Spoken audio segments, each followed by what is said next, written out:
એક જો વડાપ્રધાન કે અન્ય કોઈ પ્રધાન ગૃહના સભ્ય ન હોય તો તેમણે પદ સંભાળવાનું કેટલા મહિનામાં સંસદ સભ્ય બનવું જોઈએ?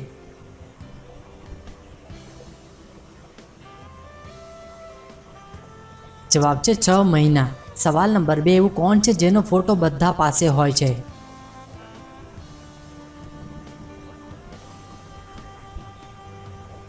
જવાબ છે ગાંધીજીનો ફોટો. સવાલ નંબર 3, રાજસ્થાનના કયા જિલ્લામાં કૈલા દેવીનું વિશ્વવિખ્યાત મંદિર આવેલું છે?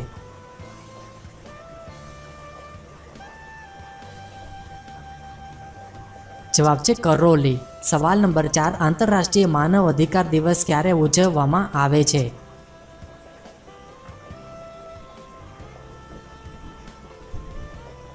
જવાબ છે 10 ડિસેમ્બરના દિવસે.